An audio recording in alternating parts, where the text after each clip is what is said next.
service? I enlisted, I was in college, RPI, Yeah. and I had just started the first part of the year, and a group of us were wondering what we should be doing, why are we still in school, and so a group of us enlisted in the reserve, and Was this before or after Pearl Harbor got bombed? this was what? Was this before or after Pearl Harbor got bombed? Well, this was after Pearl Harbor, you know. Okay. Mm-hmm. And so this was in 1942, and in, when I enlisted, it was, I think, in the end of the 19th of October of 42. Mm-hmm. So I had been in school since that September, so September, October, enlisted.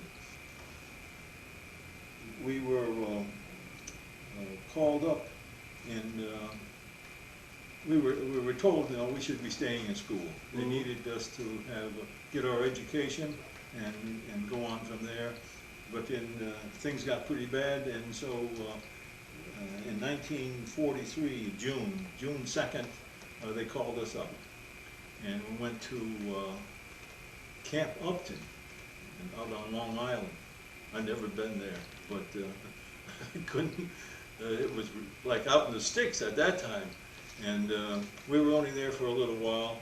And in July, we were on a troop train, a group of us, to Amarillo, Texas. We didn't know where we were going, really. Amarillo, Texas. When you joined, where were you living at the time? I was in, well, I was, of course, in Troy, New York, when I enlisted, but I was born in Amenia, New York. That was your hometown, Amenia? Hometown, Mm-hmm. Amenia. Graduated from school in 1941. They told me I needed more math and things, science, so I stayed as a postgraduate in high school. And so that was like 42, I went to RPI that summer, and then enlisted in October. When you enlisted, you enlisted in the Army? No, Reserve. I wanted to be in the Air Force, Mm-hmm. and so I think when we went in, I guess we were actually called still the Army, but it was the Air Corps. Mm-hmm. And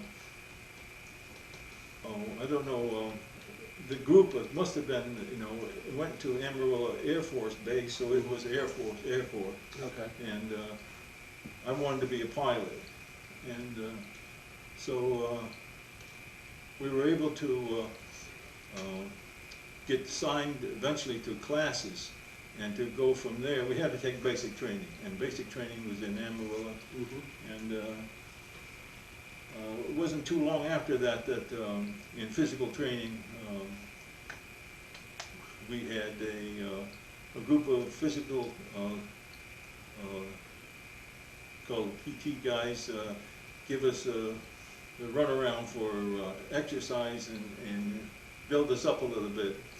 And so we would have instructors up throughout a big field, and a group of us lined up, and we would take instructions from each one of these physical training guys, and then we got up to the end, we were come all the way back through everybody, and everybody that was coming up had to block them and stop them from coming down. And I don't know where I was at that particular point in time, how far I had progressed, but anyway, a guy was coming at me, and I blocked him, and you know, I didn't think anything of it. And but then through the obstacle course and stretching my legs, I felt a pretty good pain, and it got to the point where the more I exercised, the worse it got, to the point where I could hardly walk. And by just taking one foot ahead of the other, just a little bit, I was able to navigate. Ended up, of course, because prior to this, of course, I had passed my physical to fly, and waiting for a class to go out. You know, they would assign us groups, and and some fellows, I don't know how long it was, like a month in between or so. First thing I do, I ended up in the base hospital, and I couldn't, they just told me complete rest. So I was there for 2 weeks or so, and no exercise, no activity. The pain subsides to the point if you don't exercise and don't stretch yourself, things quieted down so you could navigate a little bit.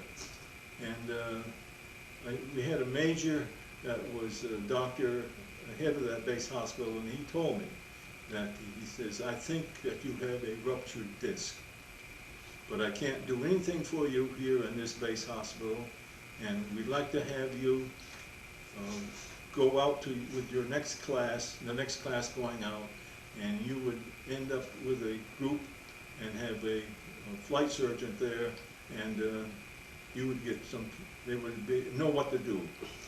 And I had missed my first chance to go out while I was in the base hospital, and eventually I did get out to a class. All that time, they had me on limited duty, where I spent time going to the movies. In the afternoon, I'd walk out to the movie theater and get a ticket, and then on my way out, I'd buy a ticket for the evening show, because that's all I had to do. And I eventually got out, and our first assignment was in Cedar City, Utah.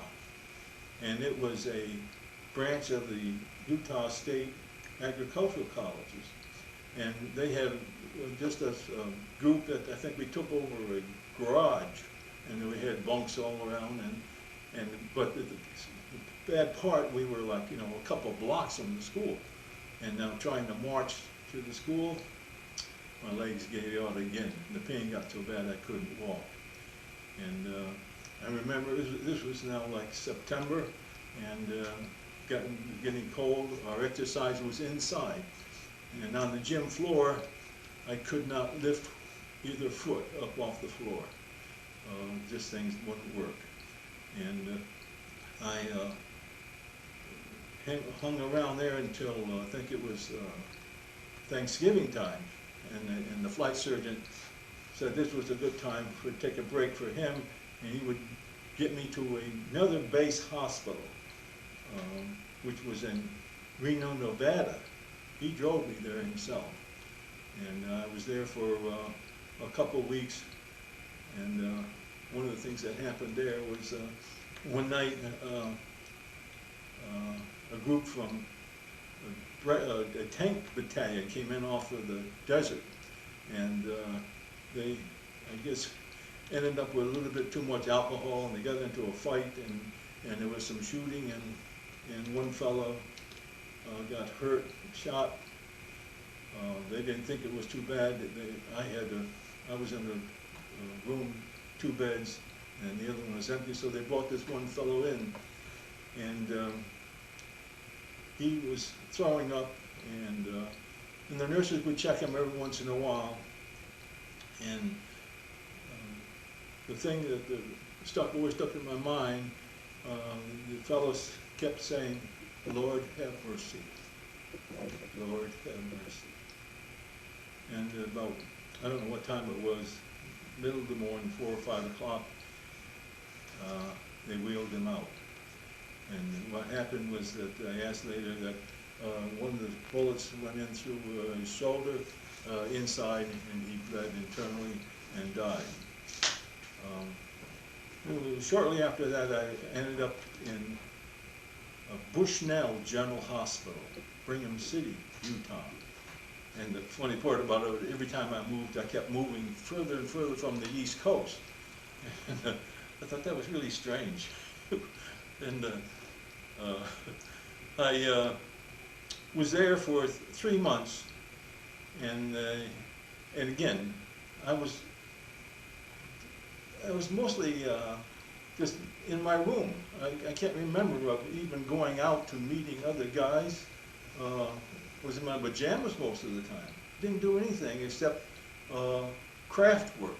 They would bring me stuff to do, and I started making these little rugs and placemats, and I enjoyed it because it was kind of neat to try to pin all these things on nails and, you know, and run. I was having a good time. Well, you know, no pain, no activity. They didn't know what to do with me. So I was sent up before a discharge board. And I remember the colonel saying, "Art, we'd like to have you go back to duty and be a good little soldier." So they didn't know what to do with me even then. So next thing was they sent me to a convalescent center. And that was in Spokane, Washington. And that was a country club outside of Spokane that the Air Force had taken over for a R&R location. At that time, some of the first fellows were coming back from Europe, B-17 gunners, pilots, whatever, from the Air Force out there and off of England and wherever they were. And you could do anything you wanted at this convalescent center, which was really, you know, really nice place to be, to recuperate. And of course, I didn't know why I was there, but anyway, they didn't know what to do with me, and I didn't know what to do. So I was just taking instructions from whoever was in charge. I started playing with the link trainers. I sent home and got my folks to send me negatives, and I blew them all up, 8x10s. I had a lot of fun. I was doing anything I wanted to do. The link trainer was a sort of machine to teach people how to fly airplanes? Yeah, well, yeah, that was to keep them proficient, you know, and of course, way back then, that was kind of crude, but it, you know, it helped to keep guys on the ball. That's next summer. They had an above ground pool, and I dove in the pool, and I thought my back broke in half. It got to the point, you know, for a while, I got saying, "Hey, I don't know what's wrong with me, you know, why, no pain," and then now when my back hurts that bad, I said, oh, something has got to be wrong. And I went and I did everything I could think of just to aggravate my back. I rode bicycles. I mean, this was, you know, kind of hilly, and the base was, you know, rough, a lot of rough territory. I did hiking. I did everything. I got to the point again where I couldn't walk, and just that pain would stop you from moving. And so I went back to at this convalescent center. Of course, they had a little base hospital, which I went to first, and then I got out into a barracks type of a thing. I ended up back in the little base hospital there, and I was only there a short time, and they moved me to Walla Walla Hospital. It was, of course, in Walla Walla, Washington, again, further and further away from the East Coast. But I was only there a week, and they put dye in my spinal column, found out where the ruptured disc was, and operated. And at that time, it was so strange that this whole ward that I was in was connected with back problems. And we were told not to move ourselves for 1 month. We had nurses turn us over. I mean, we were saying, hey, they didn't want you to move, twist, do anything. And so I was there, and then a little while later, they sent me back to the convalescent center. I had a chance then to come home on furlough, and I came home on a train, and of course now this is in what, 43, 44, and the trip back home didn't seem to bother me much. You know, I didn't do much exercise or anything like that. Was home for about a month, and went back to the convalescent center, and I was there for about another 3 months, making sure I was okay. And then now they said, all right, you're still an aviation cadet. We gotta wash you out of cadets. You cannot no longer be connected with here. So, you know, all my little wings that I had, Can we get a close-up of that there? and that, they didn't know what to do with me. They sent me to Stockton, California. And it was in Stockton, California that I got officially washed out of cadets. And at that time, the class that I was sent out to was just coming through there to get their wings. So that's how much time I spent in tied up in the hospitals. So, Art, you must have met some of the fellows you were originally in with, right? Well, see, the original fellows that I met with, that I left Amarillo with, you know, I lost them because they went off to another class. And Yep. so I really didn't meet any, I didn't have any connection really with other guys because they were able to do things where I couldn't do anything. So I didn't have any close relationships. How about at the convalescence center? Did you make some friends there? Or? No, not really. I mean, Yeah. they were friends at the time, but no, nothing lasting. You had mentioned to me when I In Amarillo, I met two young fellows my age, and we corresponded, and we've never seen each other since. The one fellow that I keep in touch with all the time, when I say all the time, Christmas time, you know, holidays, he sends me a card, I send him a card, we send him a letter telling him what we've been doing and things like that. But, and he eventually ended up with IBM, I'm with IBM, and we tried to say, well, hey, you know, we're going to get together one of these days,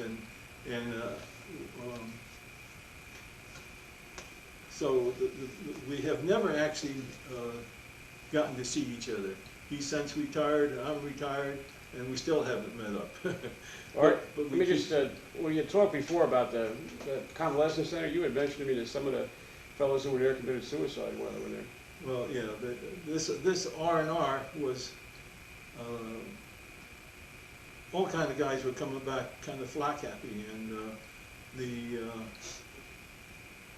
you know, it was a case of, I don't know whether they didn't have any connection with homes or what, but they ended up washing themselves out. I really didn't know any of them. It was just, you know, hearing about it, that, you know, in the local cafeterias or whatever, and it was, you know, it was kind of hard to realize what was happening. And you know, I got to listen to one of the guys that there was a gunner on the B-17, and the things that they went into. You know, they would be out on the base, and they would be out living with people, and then I don't know what called them, but anyway, they'd be running to catch the plane and take off for a mission and come home, and it must have been a.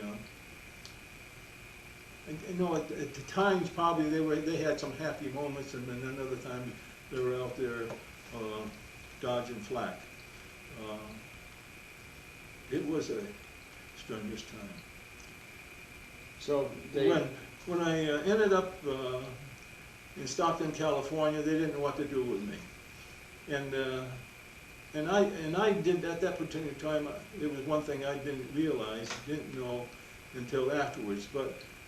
They sent me to Denver, Colorado, and because I was in electrical engineering program at RPI, they figured, well, hey, Art, you could handle some of this remote control turret system on this B-29. So I said, well, sure, I'll try that. I was interested in taking things apart and putting them together.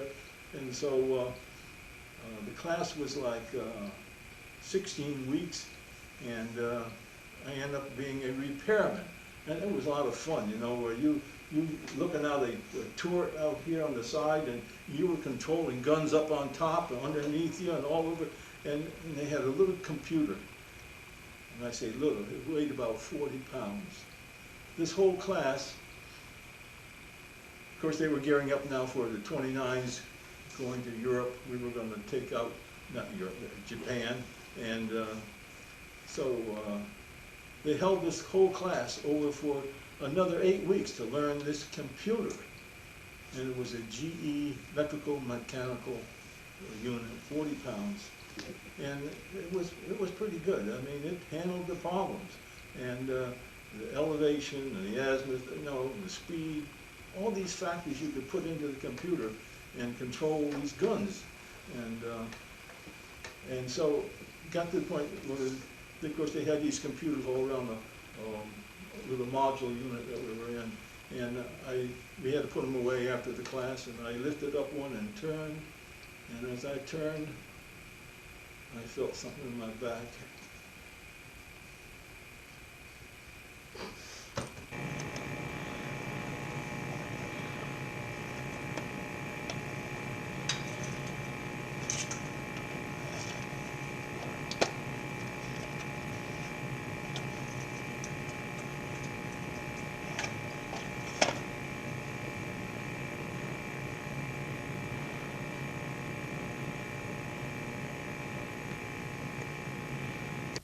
Because I was confined to the continental limits of the United States because of the injury. And so you take it in stride, and again, of course, at that time, the atomic bomb was developed, and I'm not sure exactly whether the class I went with ended up, but anyway, I was moved to another Air Force base. This was from Lowry Air Force Base in Denver to outside Buckley Air Force Base, and I was sent there to be discharged. And on October 2nd, I was discharged and came back. And it just so happened that RPI was on a trimester program, and so November 1st, I was only home about a week, and I was able to go back to school. My back was kind of weak. I can remember trying to wash. I always had to support myself because back wasn't able to take. Couldn't bend over without having some support. And eventually got better to the point where I could handle things, and went on. I graduated from RPI and ended up with IBM, and retired in July of '87. So I've been retired for a little while. Did you have GI Bill benefits when you went back to college? That was the one thing that saved me. I was able to go back to school. The nice thing about Denver, Colorado was one time we were able to have a USO nearby, and I met a little redhead, and I said, wow, that was something. And